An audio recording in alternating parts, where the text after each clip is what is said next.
Mesdames, Messieurs, bonjour, enfin bonsoir plutôt, bienvenue pour ce conseil municipal.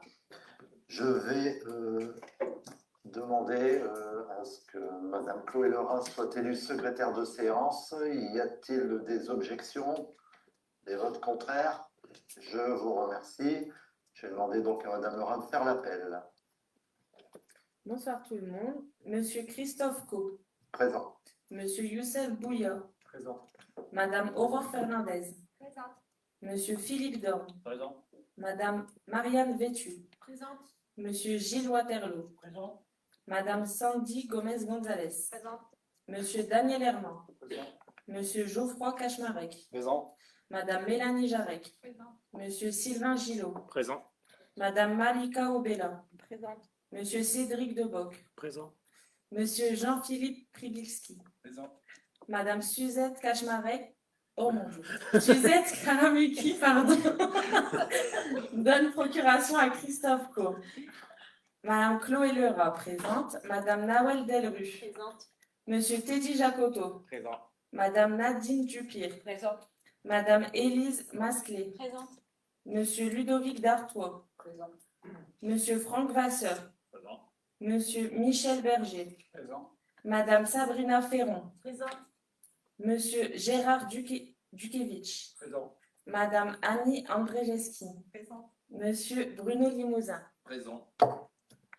Je vous remercie. Le quorum étant atteint, je vous propose de passer au premier point qui est l'approbation du compte-rendu du conseil municipal du 23 avril. Y a-t-il des remarques? Pas de remarques. On va passer au vote. Y a-t-il des votes contraires? Des abstentions? Unanimité? Je vous remercie. Première délibération.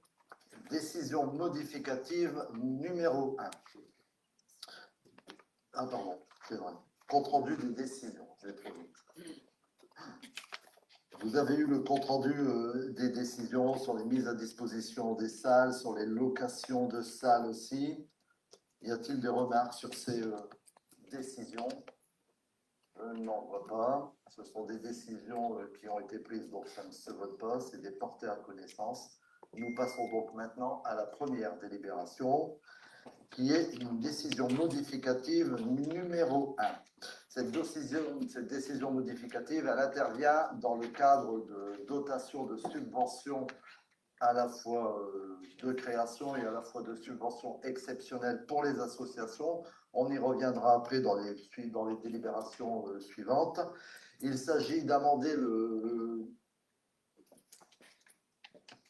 le compte d'association, virement aux associations pour 3 600 € et de prendre cette somme-là sur l'article 615-221, entretien, réparation des bâtiments. Ça reste dans le même chapitre, mais afin de pouvoir payer ces futures subventions, on demande à ce qu'il y ait ce virement entre ces articles. Y a-t-il des questions? Je n'en vois pas. Je vous propose de passer au vote. Qui s'abstient? Qui est contre? Unanimité. Je vous remercie. Délibération numéro 2. Versement d'une subvention pour la création d'associations au futsal évinois. Ça fait donc partie de la ligne qu'on vient de voter sur ces 3 600 €. Il avait été décidé de doter les associations qui viennent se créer sur la commune d'une subvention de 300 €. C'est l'objet de cette délibération. Y a-t-il des questions? Je n'en vois pas. Nous allons passer au vote. Qui s'abstient? Qui est contre? Unanimité. Je vous remercie. Délibération numéro 3. Versement d'une subvention, toujours dans le même cadre, pour la création d'une association, le comité des fêtes des Vins Malmaison, la même chose, une subvention de 300 € pour l'aide à la création. Y a-t-il des questions? On va vous donner un micro. Ah, pardon. Bonsoir.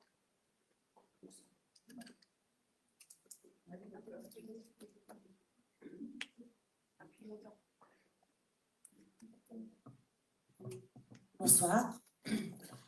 Concernant cette association, moi, je voudrais savoir si elle est rattachée à la commune.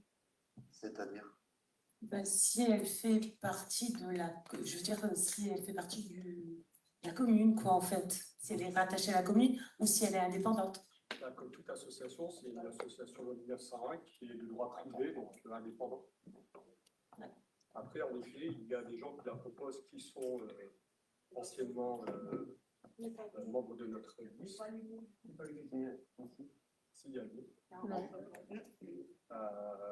ils sont anciennement membres de notre liste, mais pas seulement au final. C'est pas une association rattachée, comme vous dites, à la commune. mais qui a trait quand même aux animations municipales, qui donne une aide substantielle et humaine aux manifestations municipales telles le 14 juillet qui va avoir lieu le 14 juillet. Des fois, on fait bien les choses. Mais pas que. Voilà. Y a-t-il d'autres questions? Je n'en vois pas. Je vous propose de passer au vote. Qui s'abstient? Qui est contre? Unanimité. Je vous remercie.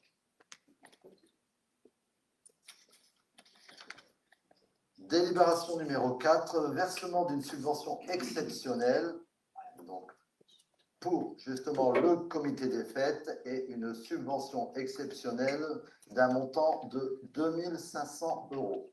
Y a-t-il des questions? Je pense qu'on peut peut-être passer la parole à Madame Chloé Lerat, qui est vice-présidente du comité des fêtes et qui peut détailler le montant de cette subvention exceptionnelle.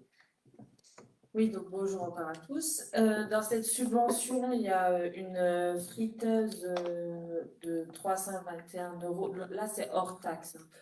Après, il y a aussi une plancha électrique 638 € et un grill comme pour les panini, tout ça et tout, à 245 €.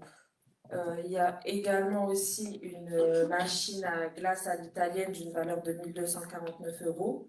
Et tout ce matériel qui est quand même conséquent, ça sera aussi par la suite, on n'a pas encore de date parce qu'on est encore en train de rédiger le règlement, tout ça et tout.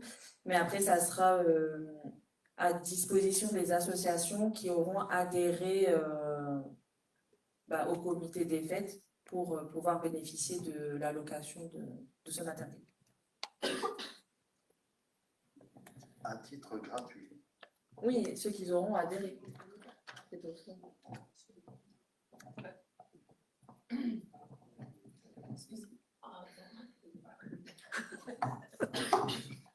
Excusez-moi, vous dites location et après vous dites titre gratuit. Donc En fait, ça sera mis en prêt pour les adhérents et ceux qui ne sont pas adhérents, ça sera en location. D'accord. Désolée, je me suis mal exprimée. C'est pas grave.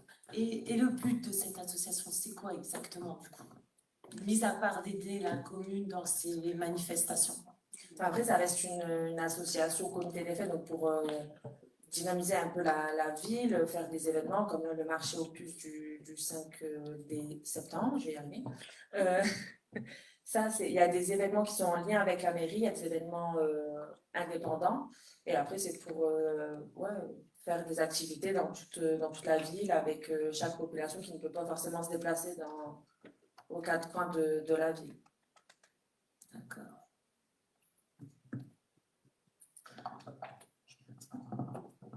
La mairie en elle-même n'est pas capable finalement à elle seule, via ses agents, d'animer au maximum toutes les festivités de la ville.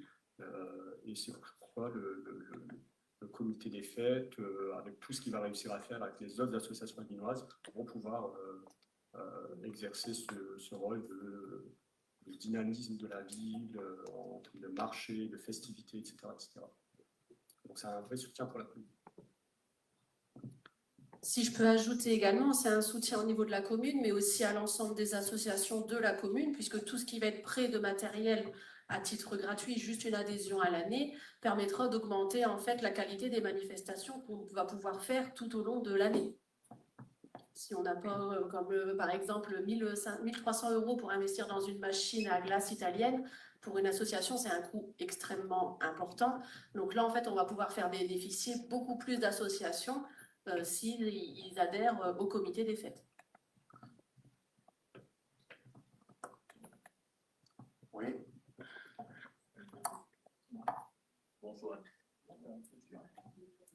Bonjour à tous. Petite question, ces fournitures, ce matériel va être entreposé où? Sachant que par le passé, il y a des choses qui se sont envolées comme les chalets de Noël. Donc, La réponse est dans votre question avant. Maintenant, c'est maintenant. Ça ne s'envolera plus. Et si ça s'envole, on saura exactement où ça se trouve. Je ne vais pas détailler, ce n'est pas la peine. On sait où sont les chalets. Bref, passons. Y a-t-il d'autres questions?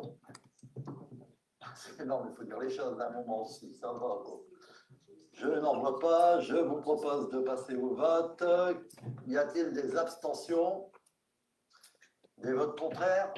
Unanimité, je vous remercie. Délibération numéro 5. Versement d'une subvention exceptionnelle au profit de l'association Amicat. Une subvention exceptionnelle de 500 €. Je vais laisser Madame Marianne Vécu, adjointe à la vie animale, pour expliquer cette subvention.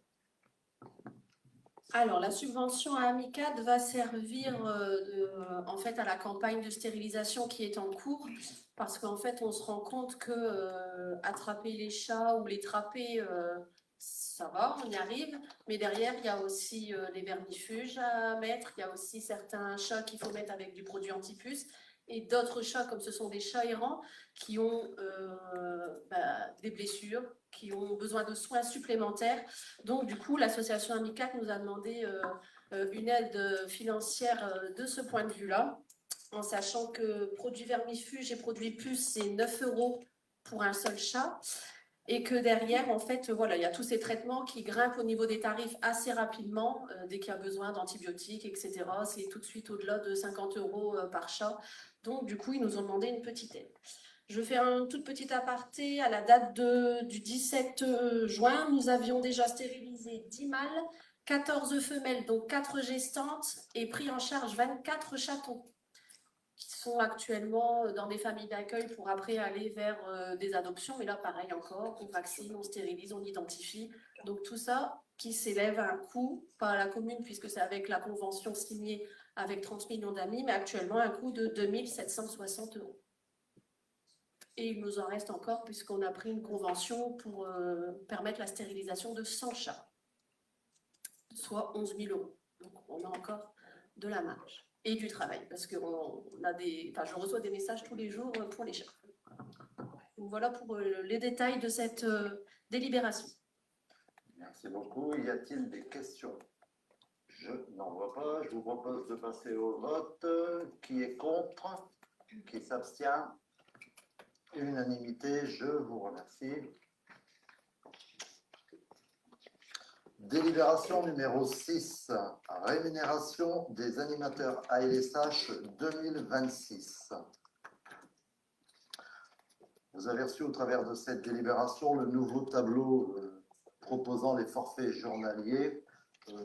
Il s'affiche, oui, il s'affiche, sachant que il y avait une vraie problématique sur la rémunération des animateurs, vu que leur forfait n'avait pas été réévalué depuis 2006 et qu'à force, on commençait à avoir du mal à pouvoir recruter, ce qui est compréhensible parce que c'est souvent des étudiants et qui cherchent leur job d'été.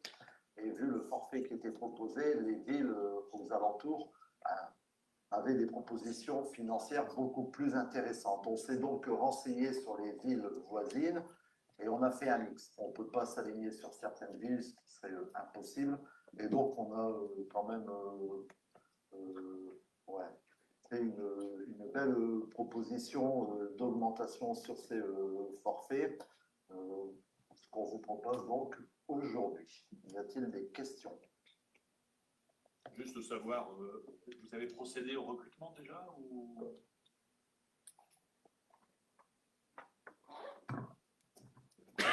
Oui, on a reçu pas mal de candidatures. Les recrutements, on se base à la fois sur nos titulaires qu'on a déjà en place au sein de la commune, plus ensuite des recrutements réalisés par les directeurs et directrices en lien avec la DRH. Donc pour le mois de juillet, l'effectif est complet. Pour le mois d'août, il reste encore à évoluer. Donc le nombre d'enfants est connu déjà. Vous savez combien? Actuellement, au mois de juillet, il y a 110 inscrits. 110. Dit actuellement, au mois de juillet, il y a 110 inscrits, 40 maternelles et 70 primaires. Et au mois d'août, 75 inscrits, 30 maternelles et 45 primaires. Donc bien sûr, le recrutement se fera sur la base des normes en vigueur pour l'encadrement des centres. Je crois que de mémoire, c'est pour les 1 pour 12 pour les primaires et 1 pour 8 pour les maternelles, si je dis pas de bêtises. Si j'en dis... Sachant qu'il faut également respecter des quotas, des BFD complets, des stagiaires, puis des BAFA stagiaires ou pas. Donc, mais ça, c'est sachant plutôt que, comment dire, pour juillet, ça va nous obliger à demander, comment dire, à mettre les maternelles à l'école d'Olto. Donc, il y aura 2 salles de classe qui seront occupées, les toilettes et la salle de jeu, quoi. Parce que sinon, c'était pas possible de tout faire à Gino Sana, quoi. Et la déclaration a déjà été faite et acceptée auprès de la jeunesse et sport. Voilà. Merci. Y a-t-il d'autres questions? Je n'en vois pas. Je vous propose de passer au vote. Qui s'abstient? Qui est contre? Unanimité, je vous remercie.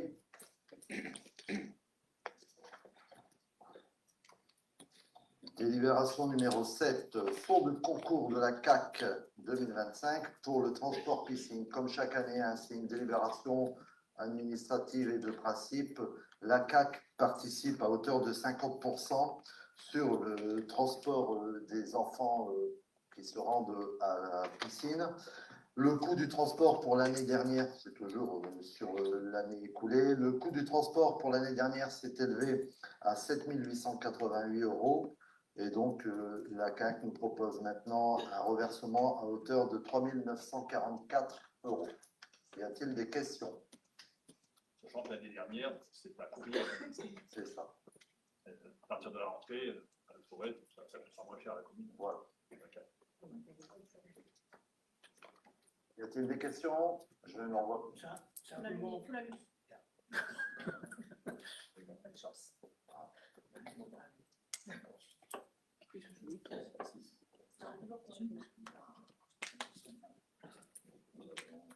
simplement pour préciser qu'on a eu une réunion avec la conseillère technique de l'inspection et les 3 directrices d'école pour organiser toutes les séances piscine de l'année prochaine.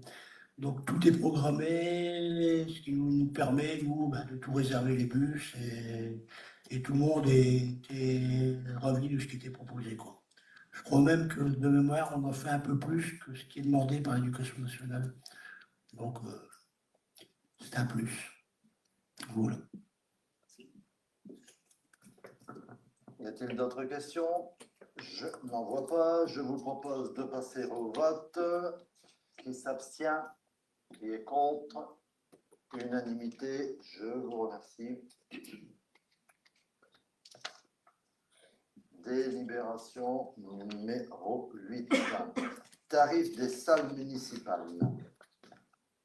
On va donc revoir maintenant les tarifs pour à partir de l'année prochaine, au 1er janvier 2027, sachant que en milieu d'année, second semestre, la commune, on avait pris la délibération lors des précédents conseils, l'Union Jeanne d'Arc a fait une donation à la commune de sa salle et donc suivant certaines prérogatives. Et donc on a donc inclus cette salle dans la nouvelle grille tarifaire, mais on discutera juste après aussi du règlement afférent à ces salles. Mais en l'occurrence, là, c'est les tarifs et je laisse la parole à Madame Marianne Votu. Oui. Alors, au niveau des tarifs des salles, donc ça a été discuté avec Sabrina qui était avec nous en commission association le 3 juin dernier de mémoire. Donc, en fait, on a fait plusieurs modifications. Donc, la première, c'est qu'on a remis en place la gratuité au niveau du personnel communal et des élus, avec une gratuité par an au foyer Jean Dugardin. Ensuite, on a augmenté la gratuité au niveau des associations. Avant, elles avaient une salle gratuite par année civile. On est passé à 2 salles, en sachant qu'on fait une gratuité sur la salle du tilleul et une gratuité sur le foyer. Et ensuite, les tarifs n'ont pas changé pour les associations. Et après, on est parti du constat que moi, depuis que je suis arrivée, au niveau des locations, on a vraiment peu de locations de la salle du tilleul au niveau évinois ou extérieur. C'est vraiment plus des réservations pour le tarif association. Et en fait, en regardant un petit peu de plus près, c'est vrai que les tarifs évinois et non évinois étaient, selon nous, élevés. Pour une salle qui certes peut accueillir plus de personnes, mais ne possède pas de réelle cuisine pour pouvoir accueillir le public. Donc du coup, on est passé au niveau de la SAD de 470 € pour un tarif à la journée à 400 € et pour un forfait week-end de 770 avant à partir du 1er janvier à 650 € pour les Évinois. Pour les non-évinois, elle était à 820 € pour une journée, on l'a diminué à 700 € et le forfait week-end qui était à 1220 € est passé à 950 €. Donc des tarifs déjà un peu plus abordables et puis on pourra réanalyser suite à ces modifications de tarifs si le bénéfice escompté, c'est-à-dire plus de locations, pourra intervenir ou pas. Au niveau du foyer, on a juste réduit légèrement pour avoir des tarifs plus ronds. Donc le foyer Jean Dugardin était à 350 €, il est passé à 300 € à la journée au tarif évinois, 550 € pour le week-end, il n'y a pas de changement. Pour le tarif non évinois, on était à 480 €, on l'a passé à 450 et il était à 710 pour le week-end, on l'a passé à 700. Inchangé pour les associations. Ensuite, donc les nouveaux tarifs pour l'UJA, dès qu'on aura bien sûr la signature de l'acte notarié que l'on n'a pas encore. Donc, comme convenu dans la délibération que l'on a passée, il n'y aura que des tarifs évinois puisqu'il ne sera pas loué aux non-évinois. Et on est à 150 € pour une journée avec un forfait spécifique enterrement parce que c'est vrai que c'est juste en face de l'église avec le parking et que c'est pas une journée complète lors de ces locations. Donc, un forfait enterrement à 70 € sur présentation de justificatif et un forfait week-end de 300 € et un tarif associatif de 50 €. Voilà pour le tarif des salles. Merci beaucoup. Y a-t-il des questions? Je n'en vois pas. Je vous propose de passer. S'il y en a une.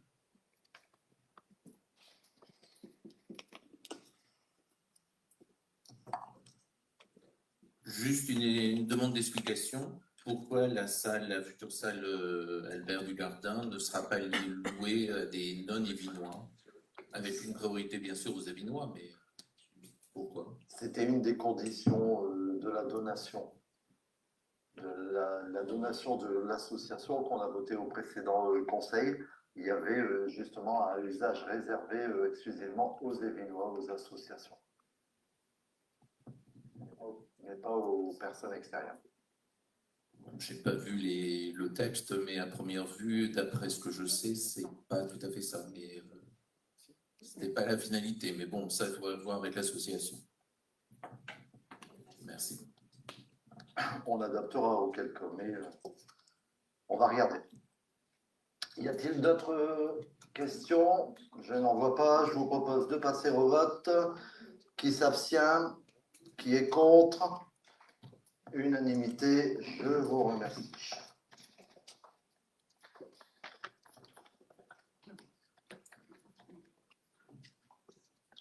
Délibération numéro 9, règlement des salles municipales. Quand on vient juste de voter les tarifs, il convient maintenant de régir le règlement intérieur de ces salles. Je relaisse la parole à Madame Vécu. pour vous donner les explications sur cette délibération.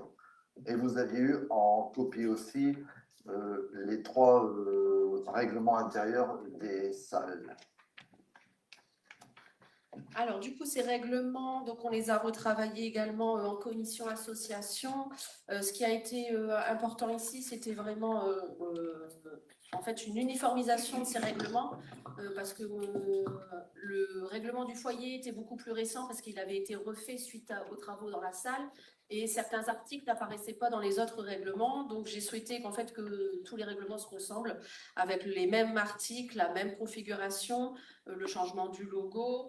Et on a ajouté aussi du coup l'encaissement des cautions au niveau des nuisances sonores, de la caution de 100 € au niveau des nuisances, parce qu'on a quand même quelques remontées au niveau des nuisances qui peuvent effectuer, notamment au sein du foyer.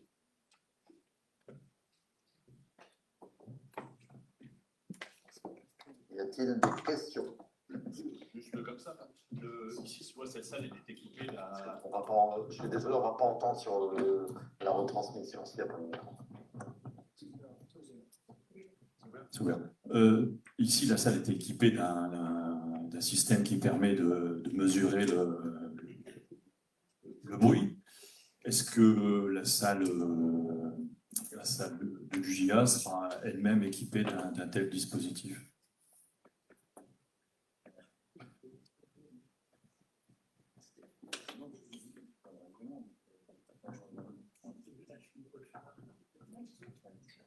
Merci, bonsoir à tous. Donc, pour répondre à votre question, monsieur Vasseur, non, il n'y aura pas de détecteur de décibels pour la simple et bonne raison, c'est que la salle ne sera pas louée le soir et qu'à partir de 22 h, la sono doit être coupée. Donc, on respecte les réglementations. J'ai pas dû bien lire le règlement, alors je pensais que la salle était louée également après 22 h avec. Donc, effectivement, il n'y a pas besoin de ça. Oui, c'est ça. Excusez-moi.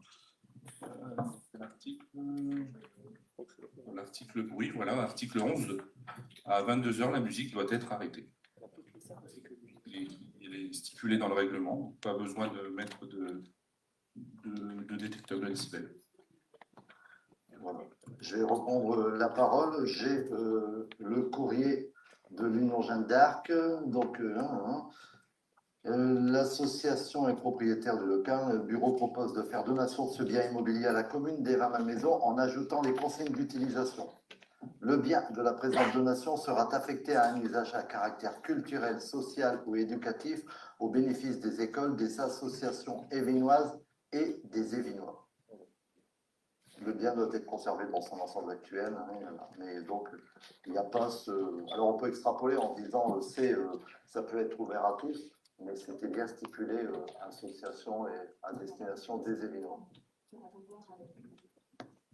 Ben, le compromis est déjà fait chez le notaire. Donc, y a-t-il d'autres questions? Je n'en vois pas. Je vous propose de passer au vote. Y a-t-il des abstentions? Des votes contraires? Unanimité? Je vous remercie. Délibération numéro 10, avis de cession sur un logement social 83 rue Émile Zola. C'est une demande purement administrative qui nous est faite, qui nous est transmise, même pas faite par Maison et Cité, qui nous demande juste notre avis, comme ça se fait régulièrement quand ils ont une maison ou un logement à vendre, pas seulement Maison et Cité, mais ça peut être aussi SIA, ce qui est beaucoup plus rare, mais c'est arrivé les années précédentes. Y a-t-il des questions sur cette délibération? Je n'en vois pas. Je vous propose de passer au vote. Qui s'abstient? Qui est contre? Unanimité. Je vous remercie.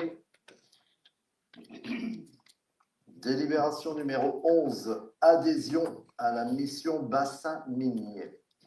Cette délibération va nous permettre d'adhérer à cet organisme qu'est la mission bassin minier, qui travaille surtout, comme son nom l'indique, sur le bassin minier, au travers d'aides à la fois sur les recherches de subventions, à la fois au travers surtout d'ingénierie et de montage de dossiers sur le gros, encore une fois, sur le gros dossier qui va intervenir sur le projet de Fosse 8 et sur sa requalification.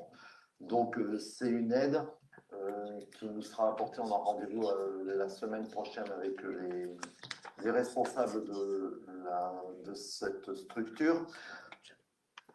Et l'adhésion, elle se fait à l'année sur un montant fixe et unique qui est réparti suivant la strate de population. Et nous, suivant la strate de population, c'est une adhésion annuelle de 500 €. Y a-t-il des questions sur cette délibération? Je n'en vois pas. Je vous propose de passer au vote. Qui s'abstient? Qui est contre? Unanimité. Je vous remercie. Dernière délibération, numéro 12, adhésion des membres du personnel communal retraité au Comité national d'action sociale, le CNAS. Pour cette délibération, je vais laisser la parole à Monsieur Gilles Waterloo. Oui, merci, monsieur le maire. Écoutez, c'est pour une délibération pour réparer une injustice sociale qui avait été prise en 2024, qui retirait aux retraités l'adhésion au CNAS. Alors, le CNAS, c'est le comité d'entreprise des personnels de la fonction publique territoriale, donc qui était ouvert depuis. Alors, c'était un acquis qui était pris depuis 1972. Donc, ça veut dire depuis 52 ans, les retraités bénéficiaient de ce comité d'entreprise. Et la municipalité, à l'époque, en 2024, a décidé. Alors, je vais vous donner les coûts parce que c'est un combat que j'ai mené à titre. J'étais pas élu, mais à titre politique. Parce que retirer un acquis social du personnel communal, sachant que les retraites des personnels communaux des 20 000 maisons, c'est environ en moyenne 1 200, 1 300 €, parce qu'ils sont tous, pour ainsi dire, à l'époque, en catégorie C, j'ai trouvé ça scandaleux. Donc j'avais tendu la main à Madame le maire à l'époque pour qu'elle revienne sur sa décision, et malheureusement, ça a toujours été une fin de non-recevoir. Alors, à titre d'information, à l'époque, en 2024, il y avait 11 retraités qui ont été radiés. Et le coût de l'adhésion à l'année pour un retraité, c'était 141 €. Donc, ça faisait à peu près 1 500 €. Donc, pour 1 500 €, on a retiré le fait à des retraités de pouvoir bénéficier de chèques vacances, pour des retraités de ne plus avoir d'aide, pour avoir des prêts bonifiés lorsqu'il y avait des problèmes d'handicap. De plus pouvoir, il y avait j'ai le catalogue du CNAS, si ça intéresse des personnes, ils peuvent le consulter pour savoir ce que tous les offres dont peuvent bénéficier les gens qui sont adhérents au CNAS. Donc on va dès 2026 rétablir à partir du 1er janvier 2026, donc avec effet rétroactif, ça va concerner alors attendez que je ne dise pas de bêtises, il y aura 4 retraités de plus, donc 15 personnes. Donc 15 personnes pour un coût de, ça fait en gros 1800 €. Voilà. Donc je suis très, très heureux que la municipalité enfin reprenne une politique sociale envers son personnel. Si vous avez des questions, n'hésitez pas, je suis à votre disposition pour y répondre. Bien, merci Gilles. Y a-t-il des questions? Je n'en vois pas. Je vous propose de passer au vote. Qui s'abstient? Qui est contre? Unanimité, je vous remercie.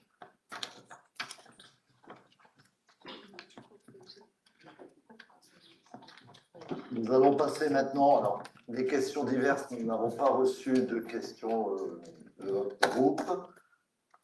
Juste, le délai de 72 heures n'est pas possible de le réduire, de passer à 48 heures. C'est pas Si. évident de gérer. Si, on va passer à 48 heures. Merci. Dès le prochain conseil, ça passera à 48 heures. C'est bien, merci. On va donc passer maintenant, avant de conclure ce conseil municipal, aux informations diverses. La première information, j'attends la diapositive, voilà. La requalification du carreau de la Fosse 8 et surtout de la friche qui entoure ce chevalement. On a participé à une réunion avec Monsieur Bouillat, avec la société ECT et avec les services de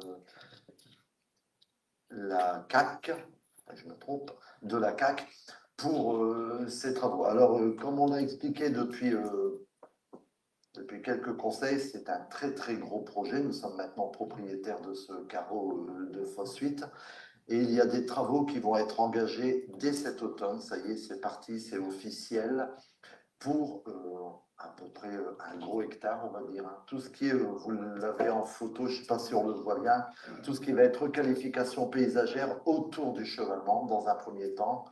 C'est-à-dire que ça va générer beaucoup de travaux. Il y aura des nuisances. On va organiser une réunion publique avec la population et les riverains concernés au mois de septembre. J'aurai aussi une réunion avec les maires des communes limitrophes. Pourquoi? Parce que ces travaux vont générer un flux supplémentaire de camions, parce qu'il va falloir ramener je ne sais plus combien de milliers de tonnes de terre, avec un passage estimé aujourd'hui à 50 camions jour, venant de la plateforme Delta 3. Ils ne vont pas traverser la ville. Donc il faut qu'on arrive à gérer ça, à expliquer ça. Des nuisances, il va y en avoir, mais il faut bien que les travaux se réalisent. Pourquoi les travaux se réalisent? Parce que nous sommes éligibles aussi à la fois à des fonds de concours et à d'autres dotations. Donc, ça fait des années et des années qu'on parle de ce carreau de la fosse 8. On passe la deuxième et on avance maintenant. Donc, et avancer, c'est commencer par cette requalification. Il y a dans ce projet 2 phases d'études. Il y avait une première phase d'études qui avait été présentée lors du précédent mandat sur un semi-équilibre financier, corrige-moi si je me trompe, un semi-équilibre financier en y mettant du logement, ce qui ne peut pas se faire parce qu'au vu des différentes, comment ils ont appelé ça, sondages, qui avaient été réalisés sur le site, ils se sont aperçus qu'il y avait une pollution, donc les promoteurs ne voulaient pas s'y engager, donc ce qui donnait un coût quand même prohibitif pour la commune. Donc il y a une phase de réflexion complète sur cette surface. Il y a 6 hectares encore restants à peu près à végétaliser, à aménager, sachant que sur le logement, ça va être compliqué. Les services de la CAC compétents, et heureusement, nous aident sur ce dossier. Pour l'instant, ça reste dans l'expectative. On n'a pas de réponse. Il y a des pistes envisagées qu'on ne peut pas donner pour le moment parce que ça reste des pistes et qui sont soumises à des conditions aussi financières et à des choix stratégiques d'orientation à la fois sur ce site. Si on part sur de l'aménagement paysager, en faire un poumon vert, si on peut y mettre quand même, avec l'aide de la CAC, du logement. Toujours est-il qu'on va faire en sorte que ça revienne vraiment le moins cher possible pour la commune. Pour info, j'ai stoppé complètement, enfin j'ai dit on arrête ça, il y avait le logement, la salle des pendus ou la salle, je ne sais pas comment ça s'appelle, des pendus, voilà, c'est ça, qui a été présenté, c'est 1,4 million. Donc niet. Moi 1,4 million, je le mets dans la salle des sports ou je le mets dans la rue Basely à refaire. Je ne le mets pas sur ce bâtiment-là excentré. On a eu des photos, on les a plus, on a eu des photos de ce bâtiment, de l'intérieur de ce bâtiment. Il est mis en sécurité, hein.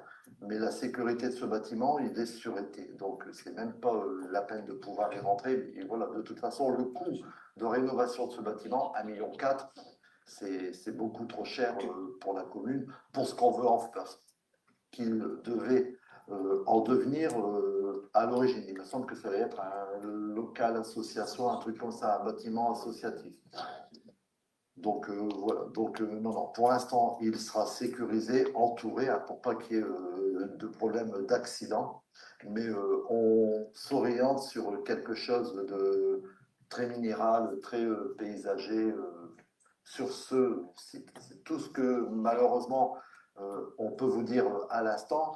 à l'instant T, c'est que ça y est, septembre, les travaux, pas le premier, hein, parce que la dernière fois j'avais dit dès 2 jours, mais donc dès la rentrée de septembre, les travaux vont débuter, le temps que nous on s'accorde à la fois avec les riverains et qu'on explique à la population le transport de terre qu'il va y avoir, et surtout avec les maires des communes voisines sur le fret de transport qui va passer chez eux. Même s'il y a un contournement par Delta 3, ça va générer un flux supplémentaire et on sait que les camions chargés de terre, ça roule plus doucement.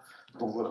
Ce qui sous-entend, petite parenthèse qui n'a rien à voir, qu'il y avait un programme de sécurisation de cette portion de rue Basely, venant de Dour jusqu'au carreau de Fossuite, où on sait qu'il y a cette chicane qui est assez dangereuse.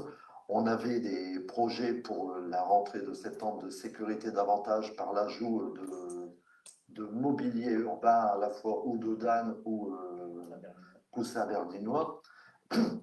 On remet ça après. On ne va pas faire une installation sécuritaire là-dessus où il y aura un passage intensif de camions qui risque de l'abîmer. On a d'autres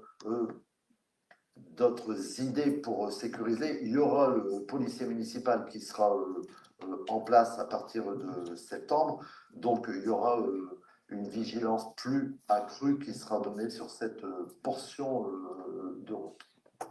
Je ne sais pas si vous avez des questions à ce sujet.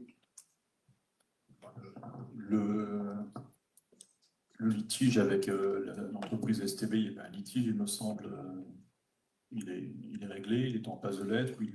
Il n'est pas réglé, mais en soi, ce litige, c'est un litige de copropriété, on va appeler ça comme ça, et il ne gêne en rien l'aménagement et le début de ce projet. Donc, et pour juste info, c'est 50 camions jour sur l'estimation sur 4 mois. Qui viendront de Dour. Ils ne traversent pas le village. Non, ils ne traverseront pas le village. Je ne sais pas, diapo suivante.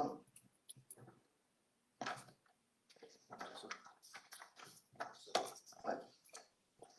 J'ai été reçu semaine dernière par Madame la sous-préfète qui m'a fait part des résultats des études de plombémie sur la commune et sur les différents sites qui ont eu lieu. Il y avait déjà eu plusieurs études de réalisées en 2022 dont on a les résultats. Les études de plombémie, ils ont rajouté cadmium aussi, ce sera l'objet de la réunion suivie Pig Metal Europe qui aura lieu demain à 14h en préfecture d'Arras. Mais Madame la sous-préfète m'avait gentiment invité justement pour m'informer en avant des résultats et des problématiques qui vont intervenir. Problématiques parce que ce n'est pas une surprise, hein, on a un sol pollué sur la commune avec des teneurs qui sont assez importantes. Il y aura du décaissement à faire sur certains sites. Alors le décaissement va se faire sur tout ce qui est espace vert autour de la salle des sports. Entre la salle des sports et la salle de tennis, il y a une grande aire enherbée. L'aire devant la salle des sports, cette petite bande d'herbe, ce sera décaissé. Le côté des boulistes, ce sera décaissé. Les arbres de la cour de l'école Bloom seront décaissés. Comment, je ne sais pas, mais ils seront décaissés. Ils l'ont déjà été? Ils refont. Les résultats sont pas bons, donc ils refont. Ensuite, il y a la maison pour tous, l'aire de jeu rue Massenet. Alors, la maison pour tous, c'est le City Stade. C'est l'aire à côté, hein. C'est pas le City Stade en lui-même, c'est tout ce qui est enherbé et toute la partie, je vais dire, pique-nique sur le côté. La salle du Lion, je l'ai dit. Gino-Sana, tout ce qui est partie herbe oxy. Et le stade. Le relevé des taux au stade sont alarmants. Et donc, il y aura un décaissement de 30 cm sur toute cette surface, ce qui représente 90 000 tonnes, 9 000 tonnes de terre, pas les deux terrains. Alors, L'explication qui a été donnée, c'est la stagnation. C'est tous ces terrains qu'on vient de dire, l'aire de jeu, c'est les enfants en bas âge qui s'assiedent dans l'herbe, qui grattent, qui voilà.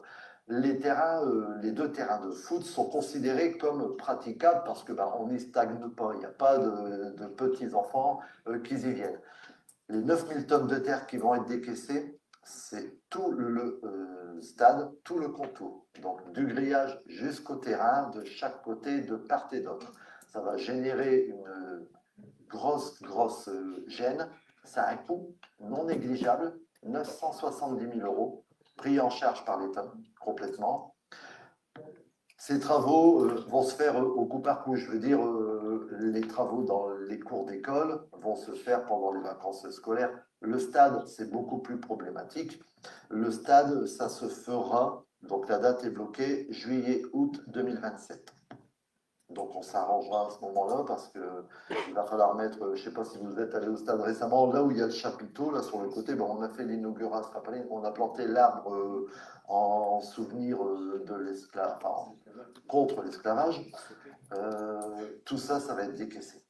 Donc ça va représenter un sacré chantier. Donc il prévoit 2 mois. Ouais. Camion. Mais bon, je veux dire que là, pour le coup, c'est moindre parce qu'ils vont venir de la 21. C'est l'entrée des vins.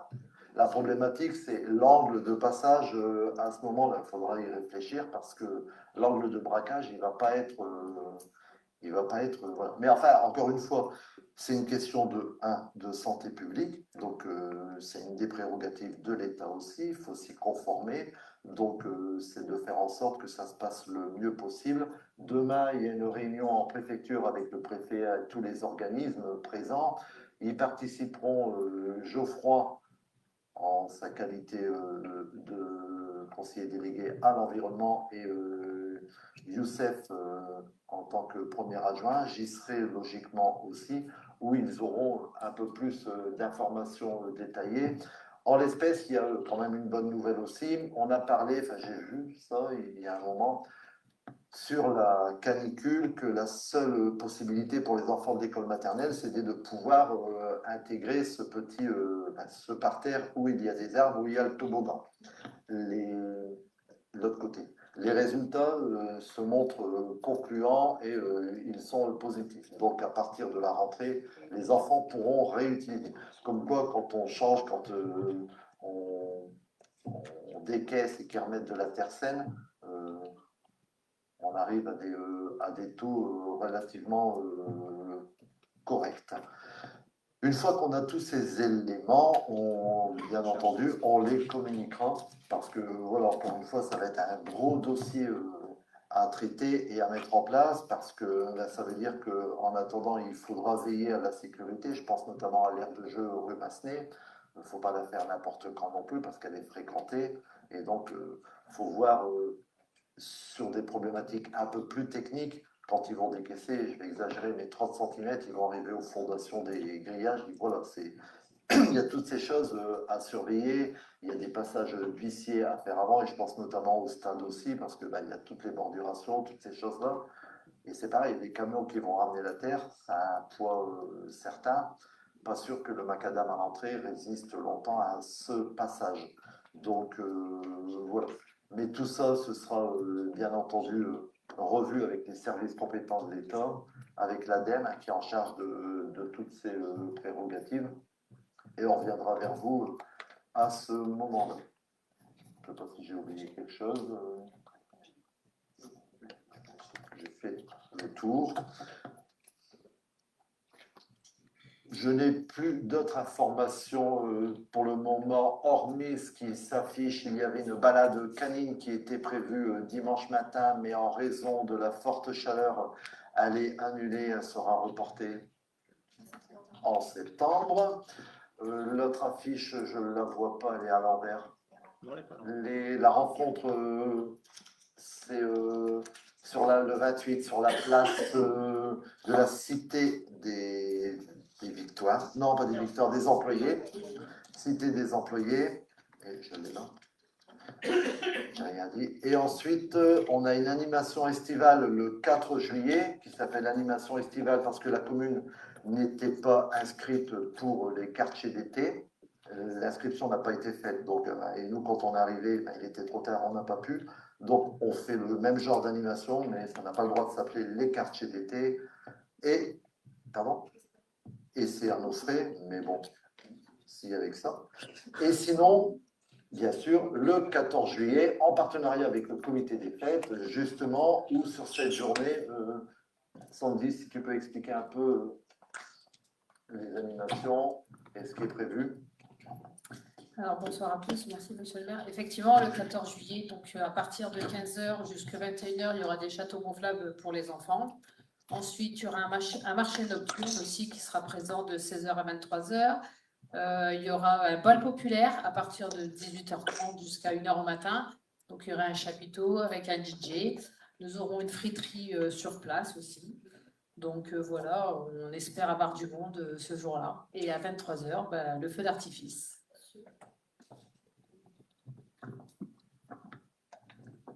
Merci. Et comme j'en ai parlé tout à l'heure par rapport aux enfants de l'école, la canicule,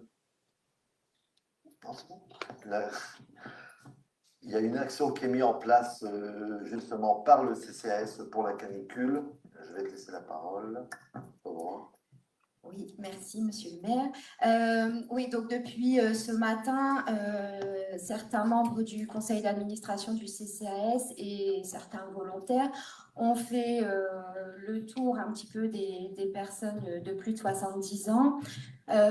Donc voilà, on a quasiment fait 89% aujourd'hui d'appels ou de passages en maison. Donc demain et après-demain, on va continuer.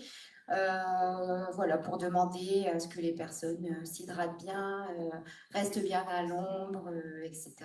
Donc voilà, on a des retours en majorité positifs jusque maintenant. Et on a fait une communication Facebook ce matin pour aussi que les personnes nous signalent si jamais elles n'ont pas été visitées ou appelées, parce que le tableau n'est pas forcément à jour. On découvre voilà, des personnes qui sont malheureusement décédées ou qui ont déménagé et on ne le savait pas. Donc, si jamais autour de vous, vous avez des personnes qui n'ont pas été appelées ou visitées, n'hésitez pas à m'en informer ou en informer directement le CCAS et comme ça, on pourra faire un tableau totalement à jour. Voilà, et je remercie du coup Annie et Sabrina qui ont participé aussi à aller voilà, voir un peu toutes les personnes aujourd'hui. Il y a aussi Daniel Dorn qui est là dans la salle. J'oublie. Et Clélia, du coup, Clélia Hage aussi qui a fait ça aujourd'hui, et Madame Benfried.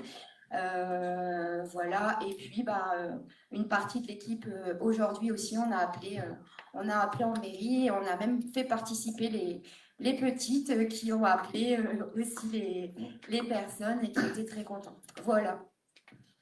Merci.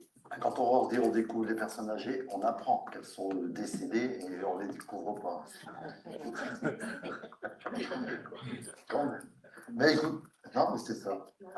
En tout cas, je vous remercie. Je vais clôturer, l'ordre du jour étant épuisé, clôturer ce conseil municipal à 19h53. Et comme d'habitude, je vais laisser la parole au public. S'il y a des questions, ça nous permettra peut-être aussi de donner peut-être nous d'autres informations. Merci à tous. Pas de questions ?